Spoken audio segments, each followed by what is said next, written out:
Fraternos en Cristo, mis amados hermanos, que semanalmente escuchan estas reflexiones, nos gozamos al oír de muchos de ustedes, al igual que de sus familias, de cómo el Señor les está ayudando en medio de las situaciones que atravesamos.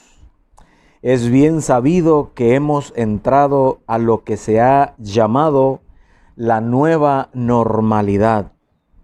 Con esta forma de expresar la situación actual, se da a entender que hay y habrá un cambio en los patrones de conducta a nivel social y laboral, haciendo todas las adecuaciones con el fin último de minimizar el contagio de este nuevo COVID-19.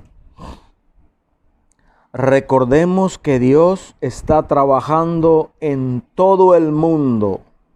Su palabra corre y es glorificada.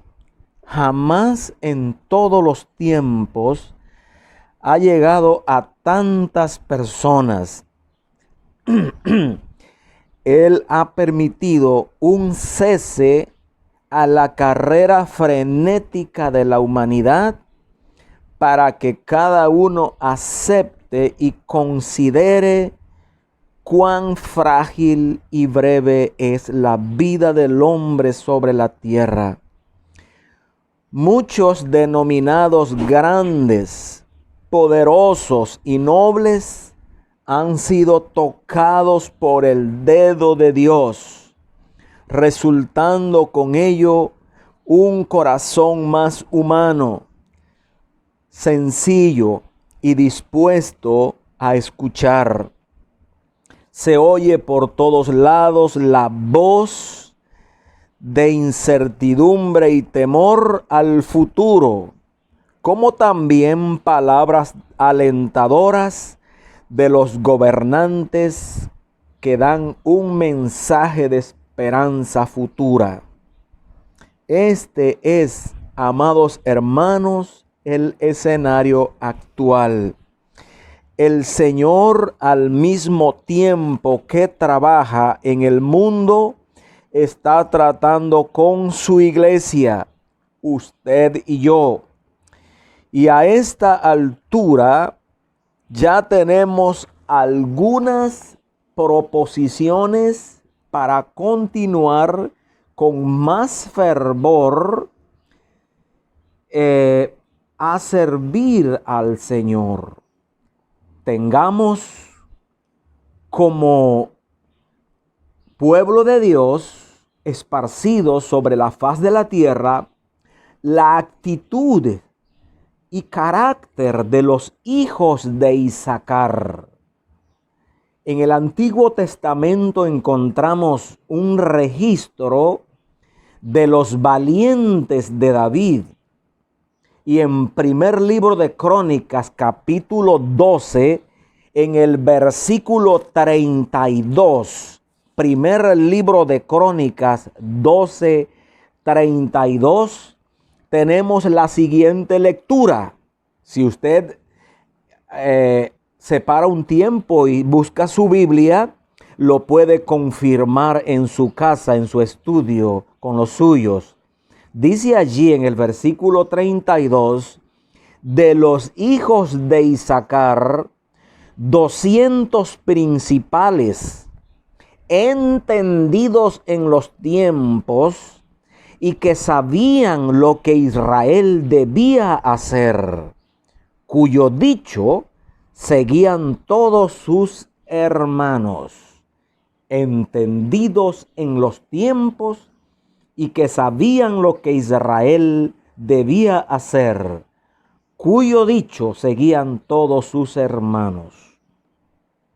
Estoy totalmente convencido que esta situación mundial que está aconteciendo nos ha fortalecido ubicado y cristalizada nuestra fe. Ya más sabrán lo que hay que hacer. Ya más se unirán al ejército del Señor con mayor lealtad. Esto es muy positivo y todo redundará para la gloria de Dios.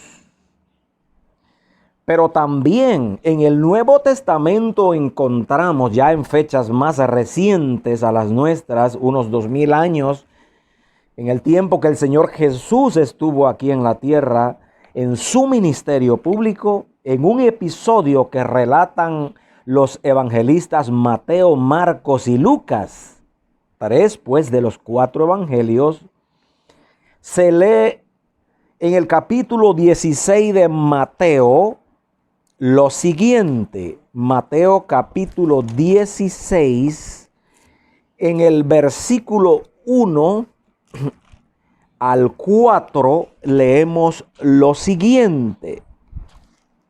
Vinieron los fariseos y los saduceos para tentarle y le pidieron que le mostrase señal del cielo.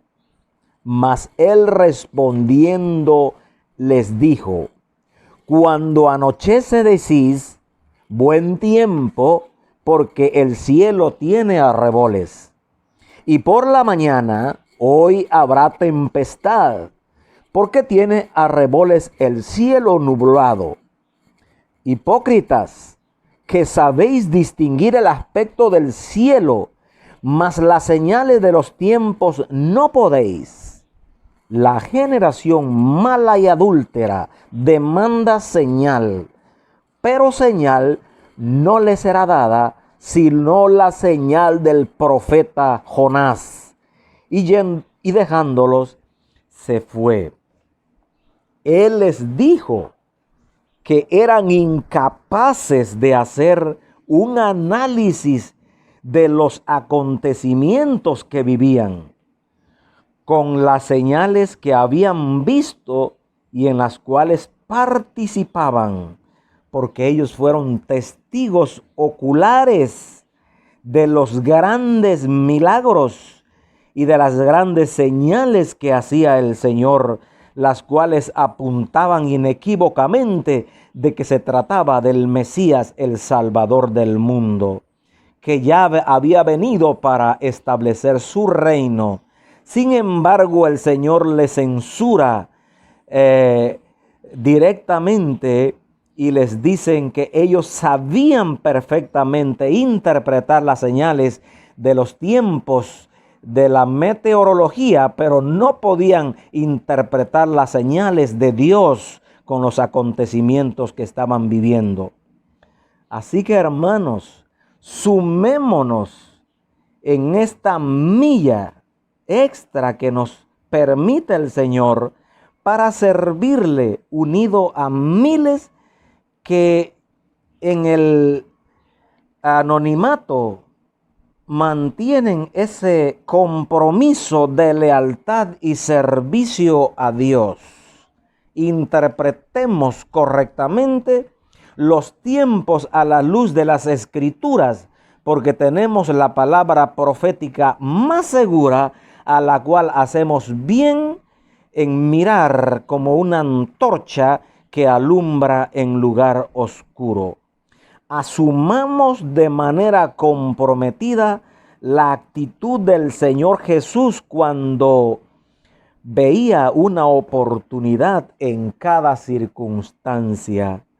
Vamos a leer lo que sucedió o lo que pasó en el capítulo 9 del Evangelio de Juan. Capítulo 9 del Evangelio de Juan. Y allí en esta porción de las Escrituras sucede un milagro que arrancó una preciosa enseñanza del Señor Jesucristo y es uno de los textos más significativos para este siervo, para este servidor de Dios quien les habla. En el capítulo 9, versículo 1 al versículo 5 tenemos lo siguiente. Al pasar Jesús vio a un hombre ciego de nacimiento y le preguntaron sus discípulos diciendo: Rabí, ¿quién pecó, este o sus padres, para que haya nacido ciego? Respondió Jesús: no es que pecó este ni sus padres, sino para que las obras de Dios se manifiesten en él. Ahora, uno de los textos más grandes que ha guiado mi vida y que la sigue guiando en el día de hoy. Versículo 4 y 5. Me es necesario hacer las obras del que me envió, entre tanto que el día dura. La noche viene cuando nadie puede trabajar. La noche viene cuando nadie puede trabajar. Entre tanto que estoy en el mundo, luz soy del mundo. Hermano, Dios nos ha dado una preciosa oportunidad para trabajar y servir. No importa la circunstancia en que el mundo está pasando. Dios, como dije en palabras anteriores, está tratando con el mundo, pero también está tratando con la iglesia, y nos ha dado esta linda oportunidad en estos últimos tiempos, en medio de esta pandemia, para servirle a Él entre tanto que el día dura. Ahora la luz del mundo, ahora la luz es usted y yo. Jesús dijo ahí mismo en el Evangelio, en este mismo capítulo: yo soy la luz del mundo. El que me sigue no andará en tiniebla, sino que tendrá la luz de la vida. Usted y yo, mis queridos hermanos, tenemos la luz de la vida, tal como lo dice el Señor en esta porción de capítulo 8, versículo 12. Usted lo puede verificar allí. Así que, hermanos, qué linda oportunidad nos da Dios para trabajar y servirle en estos tiempos difíciles, porque Él nos ha capacitado y Él nos dará su mano para que hagamos su trabajo en todo tiempo hasta su venida. Cuando el apóstol Pablo escribió su primera carta a los Corintios, en los estudios que hemos estado llevando en estos últimos domingos, exhortó a los hermanos a sobreponerse a los problemas y dificultades que impone el vivir en comunidad, como lo es la iglesia.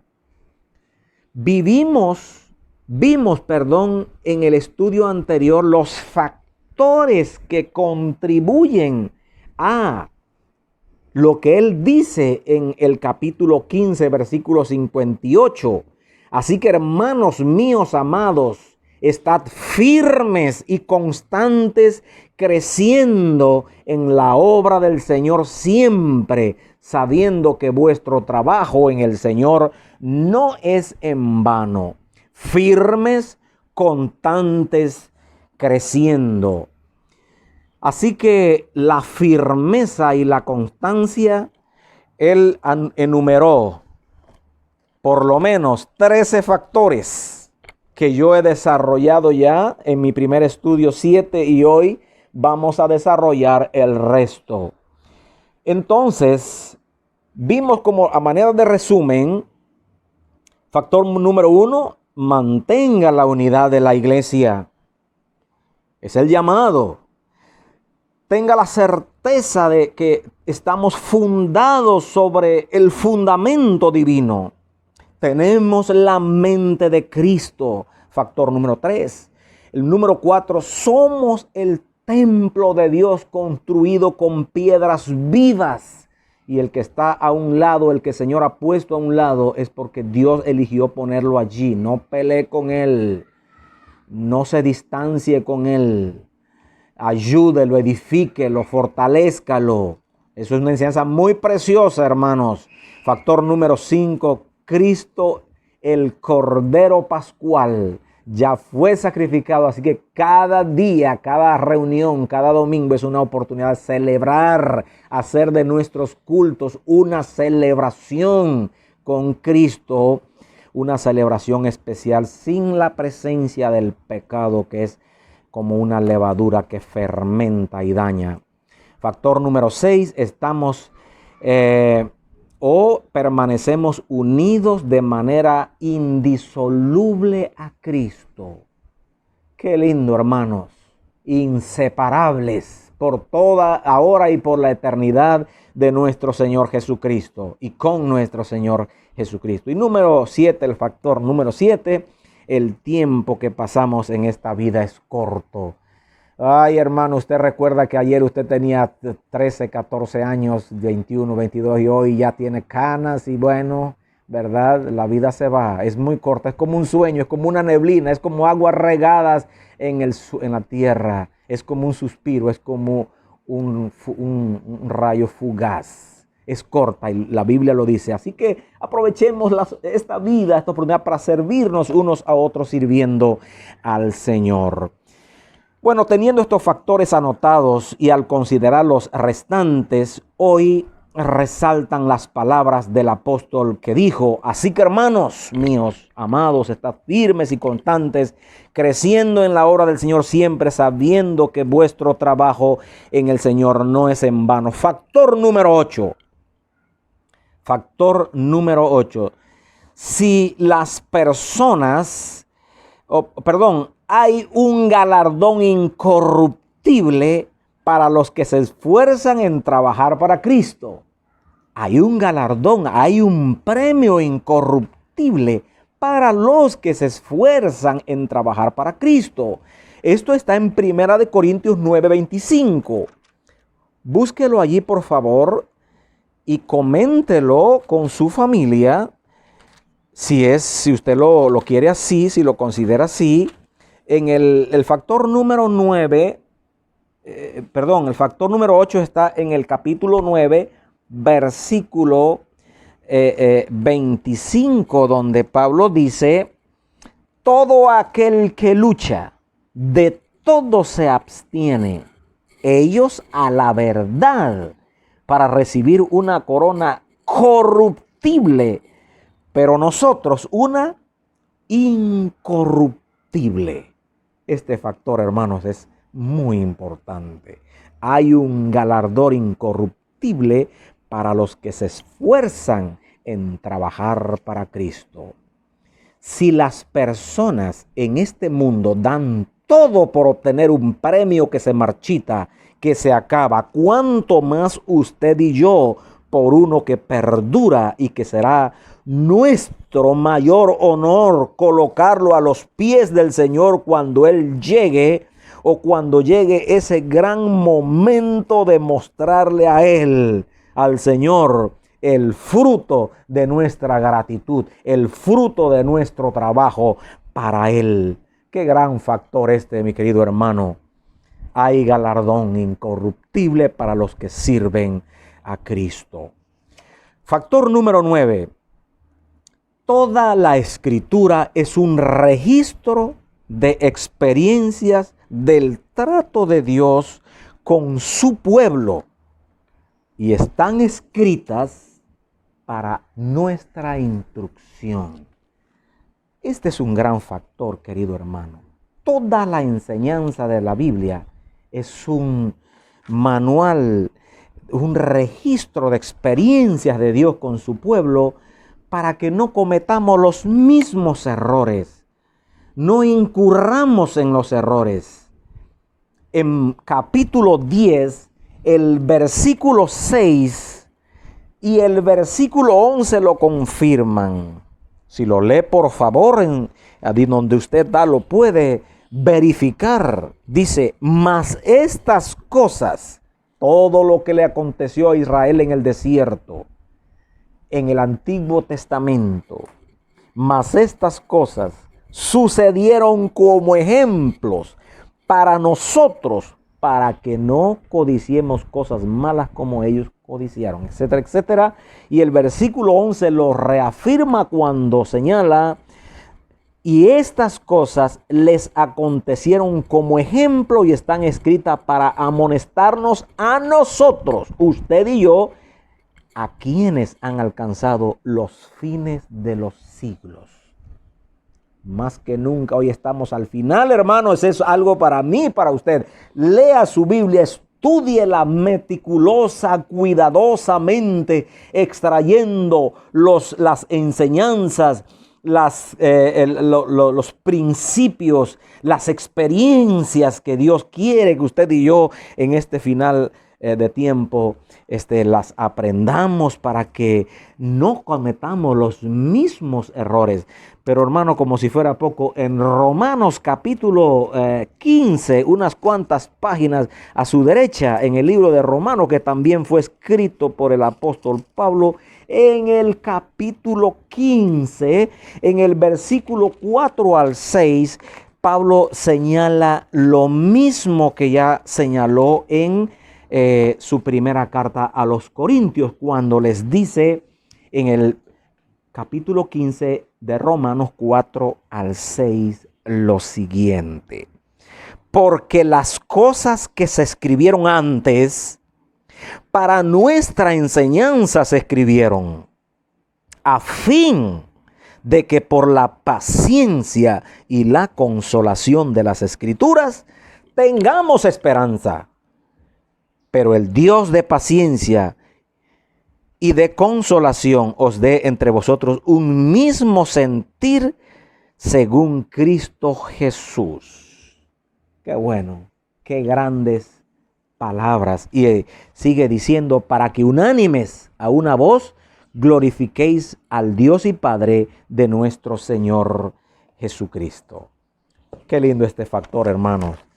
La Biblia es un registro para instruirnos, para que no cometamos los mismos errores y estemos mejor preparados para servir al Señor.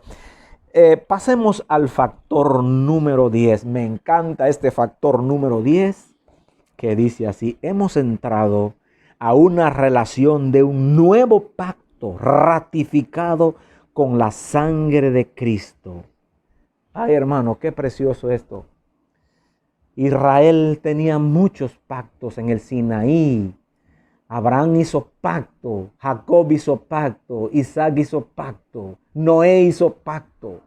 Ahora Dios hace un pacto. Cristo hace 2000 años hizo un nuevo pacto, un pacto incondicional. Y esto quiere decir que Él lo va a cumplir, porque no depende de usted ni de mí, de cómo nos portemos o comportemos, sirvamos o lo que sea, sino que Él se comprometió de manera incondicional y nos introdujo a un nuevo pacto ratificado con su sangre, y en el cual todos y cada uno debemos situarnos detrás de la línea de la cruz en nuestras relaciones y en nuestra comunión. Porque en Corinto había mucho desorden y los hermanos no sabían vivir y aprovechar el culto junto y la comunión, e hicieron de eso un relajo, hicieron cosas que no eran correctas allí, y Pablo está poniendo el orden. Y en el capítulo 11, 25 tenemos lo siguiente: 11, 25. Aquí mismo dice: porque no quiero, hermanos, que ignoréis este misterio, para que no seáis arrogante en cuanto a vosotros mismos, que ha acontecido a Israel endurecimiento en parte, hasta que entre la plenitud. Perdón, estoy en Romanos, y esto es Corinto. Disculpe, hermano, que me equivoqué en la cita. Es en Corinto, primera 11:25. Ahí al final ya entonces, hablando del pacto, obviamente, dice: asimismo tomó también la copa después de haber cenado, diciendo: esta copa es el nuevo pacto en mi sangre. Y cada vez que nosotros nos reunimos podemos aprovechar para recordar la veracidad y bendición de este nuevo pacto. Esto es el factor número 10. Hemos entrado en una relación de pacto incondicional ratificado con la sangre de nuestro Señor Jesucristo. Factor número 11. Todos hemos recibido por lo menos una capacidad especial para servirnos los unos a los otros. Ya Pablo había escrito que somos piedras vivas colocadas para formar el templo de Dios, porque Dios ahora habita en su iglesia, con su iglesia y en cada miembro, porque nuestros cuerpos son templo del Señor. Y él dice ahora en este factor que hemos anotado como factor número 11, que todos hemos recibido por lo menos una capacidad especial dada por el Señor para servirnos unos a otros. Capítulo 12, versículo 7. Capítulo 12, 7 dice, 7, 12 y 27 dice, pero a cada uno le es dada la manifestación del Espíritu para provecho de él y de los demás. Versículo 12. Porque así como el cuerpo es uno y tiene muchos miembros, pero todos los miembros del cuerpo, siendo muchos, son un solo cuerpo, así también Cristo. Somos un solo cuerpo en Cristo. Y versículo 27 dice, vosotros pues sois el cuerpo de Cristo y miembros cada uno en particular. Qué lindo, hermano, que somos miembros unos de otros. Allí se dice que cuando uno sufre, los demás sufren, y cuando uno se regocija, los demás también igualmente se regocijan. En esta pandemia hay hermanos con necesidades, en estas situaciones difíciles, hermanos que han perdido sus trabajos, sus empleos, inclusive su familia. Pues hagámonos solidarios, hermanos, para apoyar, para ayudar, para consolar, para alentar con palabras, con la Biblia, con sostén, lo que sea, a nuestros hermanos. Somos miembros unos de los otros. Y Pablo también enseñó que mayormente la familia de la fe, pero queda también para ayudar a cualquier otra persona que es nuestro prójimo. Así servimos a Cristo, sirviendo a los demás. Todos nos necesitamos. No desestimemos el don, la capacidad que Él nos dio, pero también no desestimemos la capacidad que Dios le ha dado a otras personas. Factor número 12. La victoria de Cristo sobre todos sus enemigos es también nuestra victoria. La resurrección del Señor es el punto culminante del monumental plan de Dios. Con la resurrección de Cristo, todo quedó probado en su certeza indubitable. Ya no hay nada que agregar. La victoria es de Él, por Él y con Él.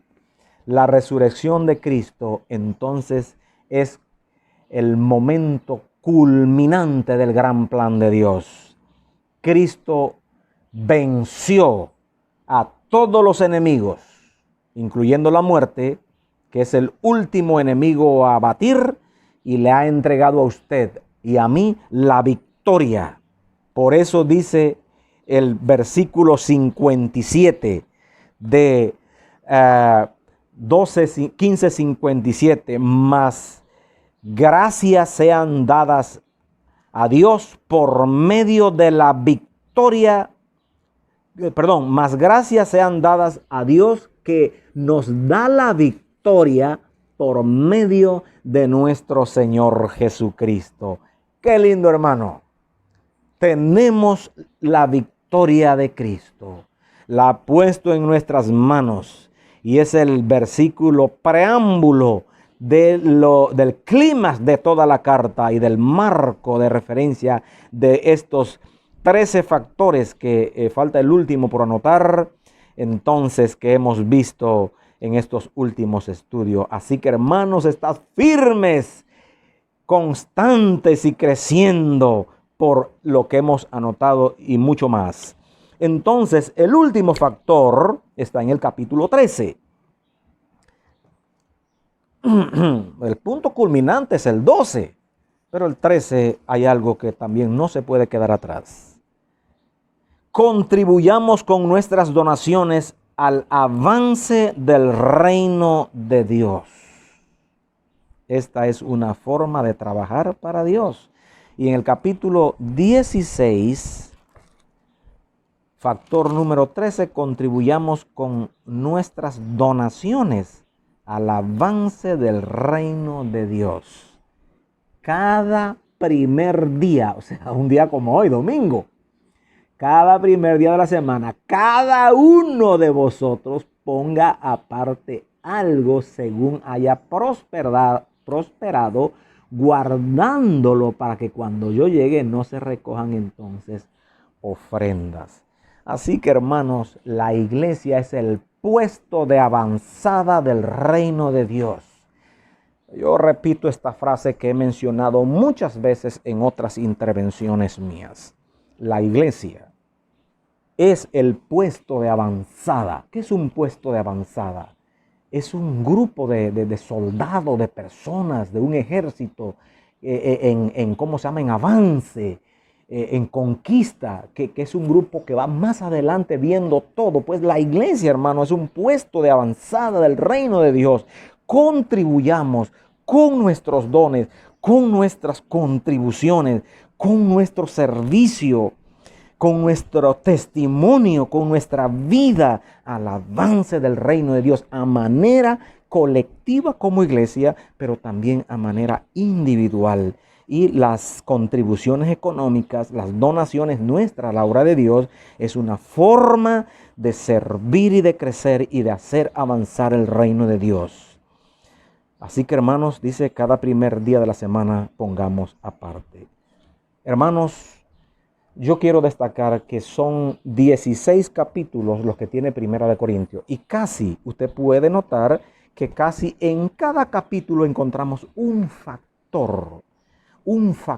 Y el clímax lo encontramos en el capítulo 15, que es la resurrección gloriosa de nuestro Señor Jesucristo. Por eso, de allí la conclusión que el apóstol bien atinadamente menciona y dice así: así que, hermanos míos, amados, estad firmes y constantes, creciendo en la obra del Señor, siempre sabiendo que vuestro trabajo en el Señor no es en vano. Pero la carta no termina allí. La carta termina en el versículo, si termina en el versículo 58, pero con la frase que dice, sabiendo que vuestro trabajo en el Señor no es en vano. Entonces, ¿cuántos trabajos ha hecho usted y parece que han resultado vanos? Trabajos para esta vida, para este mundo, para esta generación. Pero voy a decirle que el trabajo en el Señor no será en vano. Y eso está comprobado. Aun cuando usted no es consciente que está trabajando para el Señor y lo hace sin esa conciencia, Dios utiliza eso. Cuanto más sabiendo que el trabajo en el Señor no es en vano. Hermano, termino con una ilustración. Por ahí han habido muchos videos de pastores, de hombres que retan y arengan a hacer cosas inclusive que no son bien vistas por causa del coronavirus y todo lo que está pasando con esta pandemia. Pero por ahí me llegó un audio de un hermano que en ese tiempo tenía como 13 o 12 años y hace 40 años por ahí o más, este servidor andaba por la calle con un megáfono predicando el evangelio, un carrito viejo que yo tenía. Así invitando a las personas a venir a Cristo, a entregar sus vidas. En cada esquina, este servidor con pocos hermanos, teníamos una vez un rollo un proyector que nos dio el hermano Jaime, regalado, que ya nadie quería, de cinta, de esos rollos grandes, y nos cayó un gran aguacero, mojó todo en una barriada de gente pobre. Pero hermano, ¿cómo después de un tiempo hemos oído testimonios de hombres, de mujeres que se han convertido a Cristo y hoy están sirviendo a Dios? Hermano, yo nunca esperé que esto iba a suceder. Mejor que no lo esperaría así, porque Dios lo ha cambiado a bien. Y esto con usted, esto con cualquiera de los servidores de Dios. El trabajo en el Señor no es en vano. Y en estos días vimos el testimonio de alguien que ahora es un pastor en una iglesia, dando testimonio de la predicación del evangelio. Algunas veces yo dije, esto fue una locura mía. ¿Por qué yo hice eso? Se parecía cosa de loco. ¡Ja! Cosa de loco. Hoy en día eso es para la gloria de Él, porque ha traído frutos y se comprueba. No con esto solamente, sino con miles de testimonios en el mundo entero, que el trabajo en el Señor no es en vano. Dice la Biblia, echa tu pan sobre las aguas. Usted imagínese una corriente de agua que va hacia el mar. Eche su pan ahí, a ver si después de un tiempo usted lo va a recoger. Allá abajo se lo van a comer las sardinas, se lo van a comer los peces. ¿Usted puede recoger eso más adelante, después de un tiempo? No. Pero la promesa, la fe en la palabra de Dios, en el poder de Dios, lo que usted hace para Dios, lo va a recoger con creces. Y eso es para la gloria del Señor, porque Dios es fiel en cumplir su promesa y su palabra. Por eso Pablo dice en la conclusión, así que hermanos míos, estad firmes y constantes creciendo en la obra del Señor, porque todo trabajo en el Señor no resultará vano. Y aquel día, en el trabajo para Dios, usted puede presentar ese trabajo a los pies de nuestro gran Salvador Jesucristo. A Él sea toda gloria por todos los siglos. Bendiciones, mis hermanos. Un abrazo fraterno, caluroso en Cristo Jesús. Y sigamos trabajando para nuestro Dios, porque Él es digno de todo nuestro servicio y más. Que Dios le bendiga con una bendición especial a usted y a su familia.